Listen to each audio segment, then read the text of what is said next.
Hello, everybody, and welcome to Church at Home with Rachel for Wednesday, the 21st of February. Glad to have you here. We're one full week into Lent today. What I'd like to talk to you today is the John Shelby Spong. He's not my favorite author. I really do appreciate him, but I'm just, as I said before, I'm trying to record a bunch of things where I've highlighted a few things I want to talk about before I give this book to someone else who will appreciate it. I like to do that. I hate to just throw books away. And fewer places will receive books as donations. So I like to read a book and then think about what person might I give this book to. And I have a person in my congregation in St. Thomas who I think would appreciate this. The only problem is I won't be around to have arguments with her about it after she's read it, but such is life. So I'd like to share with you, this is from his preface. I'm going back a few chapters from what I've recorded, what you've seen before about this, but this one is about choices and where we are today as a Christian church. And he says this: the choices before the Christian world are clear to me. We can pretend that there is no problem with the continued use of the literalized, dated, and cooperative language of our faith, changing nothing, and the result will be that Christianity will die. The other choice is that we can develop a whole new way of seeing Jesus and conceptualizing God that will lay the groundwork for a radical reformation of what we call Christianity. This is pretty profound for me because as a priest, as a soon-to-be bishop, I do have great concerns about the faith, the world of the church, the world of the Christian world and where it's going. I am not such a naysayer that I believe that we are bound to completely die out, that the believers in Christ will end. And part of that is simply because of history. Christianity began 2,000 years ago and came into its own. People sort of seem to assume that Christianity came into its own the Christmas Day, the first moment that Jesus was born. And the fact is that it really didn't. If we think about it, even from the Gospels, which he argues some really strong arguments about how we look at that, the Gospels, they even point toward the fact that people didn't recognize who Jesus was until after his baptism at about 30 years old. And even more so until after his death and resurrection at about 33 years old. And that sort of makes you wonder. And then we sort of assume that the Gospels are written contemporaneously with Jesus, and they weren't. The Gospels are written, in some cases, many decades, and quite possibly up to a century or so later after Jesus died. Because the fact is that the earliest readings we have, the earliest writings from the New Testament we have, are from the Apostle Paul, from St. Paul. And whether you're a fan of St. Paul or not, we just have to accept the fact that the way even the Gospels were written would have been really influenced by Paul's teachings, his writing, his teaching, the way he lived his life, the people he spoke to, the ways that he spread the good news of Jesus. And remember, Paul was most often spreading the good news out in other places, in Rome, in Philippi, and Corinth. He wasn't necessarily preaching it to the people in Jerusalem and in Judea. So this whole evolution of who Jesus was.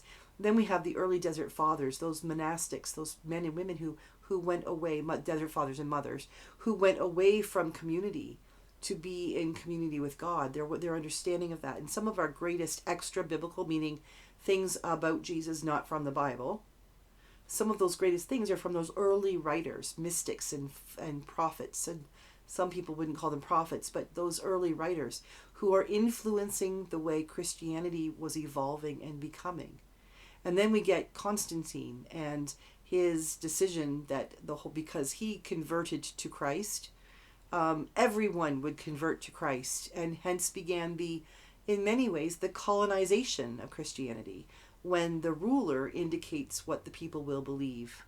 Now, I've been a priest, and I am supposed to be the person that people listen to, right? And say, oh, this is what I believe because this is what our priest taught us. And I'm going to tell you, I have yet to have a congregation where 100% of the people gathered before me walked out saying, well, Reverend Rachel said it, so it's true. More often than not, I've had people shaking their heads or questioning or arguing with me or saying, I don't know about that.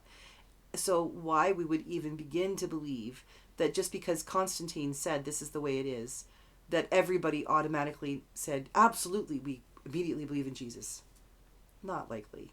And then over the years we see that, but we also see the ups and downs. The Middle Ages, when things got really dark, when medieval times, when things were not about Jesus, and there's fewer and fewer writings, and the writings that we have from then from Christians tend to be heavy and ponderous, and they're not all hearts and flowers. And then we have the war times. There are seasons, and like post World War II, I remember a history prof when I was in seminary talking about the influx in people coming to the church during war and post-war. The influx that some churches saw, more so below the border, south of the border, I think, but after 9/11, when people were scared, when people didn't know what to expect. And so what happened was they went to those places where they believed somebody could give them answers that they didn't have themselves. For a minute, they believed in something bigger than they were. And I think we go through cycles. I don't think that the Christian church will ever die. I believe in Jesus, and I believe the truth of Jesus will continue to exist. Will the church, the way it looks now, die? Quite possibly. I think the way the church in North America looks will change completely. It's growing. There are places in this world where the Christian faith, and even in the Anglican church, in the Anglican communion, is growing in leaps and bounds. But its context is different. The people need something different, and they're seeking something different. We have become, in North America, very complacent. We are happy. We don't have horrible, terrible things happening that we're dropping to our knees, absolutely decimated in every part of our lives, to say, I am so low, there is no lower I can go. I need someone to lift me up. So I turn to you, God. Looking at the Psalms, some of the Psalms of David and the other psalmists are so low, that rock bottom place, that they realize they need to turn to God. And then the next Psalms that they share, the ones they write, are those Psalms that they recognize that they're turning to God and God is there. But before they could find God there again, they had to be knocked down low. Doesn't mean God knocked them down low. It just means that they got to that place where they knew they couldn't do this on their own. And looking at our affluent society, our politics, the way we do everything, we are not there. We are arrogant, and we know everything, including in the church. We are so sure of what we're talking about that we often forget that God is the one that we believe has all those answers. And so this idea that he says the choices before the Christian world are clear to me.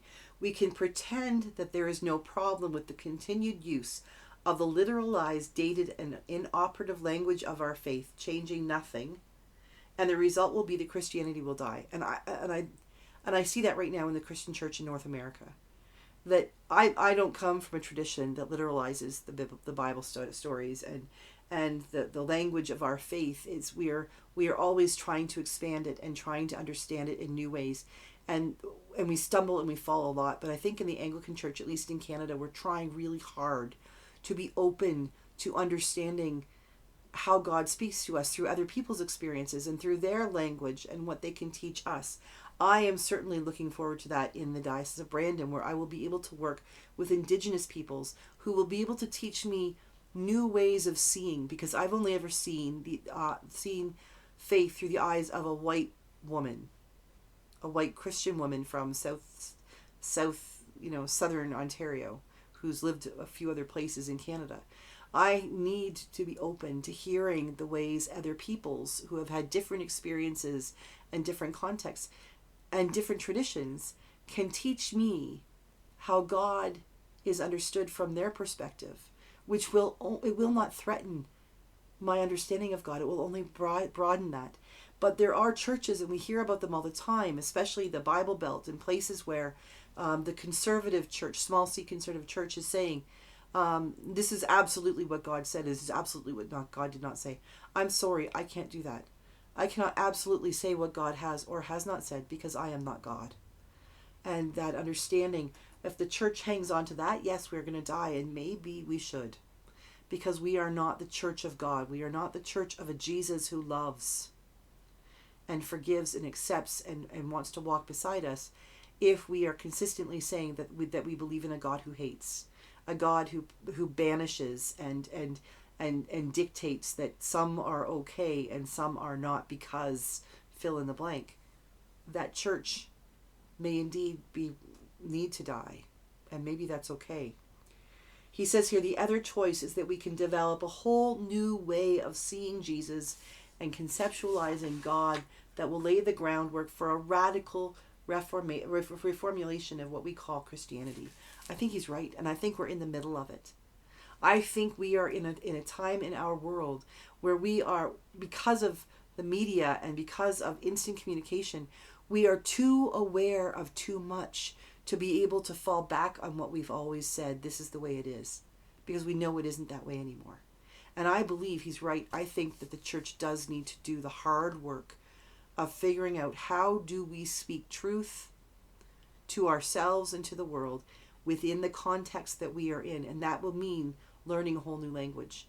It will mean learning about pronouns. It will mean learning about looking at people not from a colonized perspective, but listen. It will mean listening and discovering whole new traditions that God also created. Because this white woman's understanding of this is the way, as a white Anglo-Saxon Protestant, so to speak, white woman, this is not the only tradition that God created. And if I truly want to understand and love God and be loved by God, don't I then have a responsibility to open my mind and my heart and my soul to learning about all these other ways that God has worked? So in this case, I think John Spong is bang on. Is it threatening? Especially as a bishop-elect it is, because we're talking about the whole world being turned on its ear. But isn't that exactly what Jesus did in the first place? And who are we to say that if Jesus did it, that we're supposed to change it? Have a great day. God bless you, everybody. I'll see you again tomorrow for Church at Home with Rachel.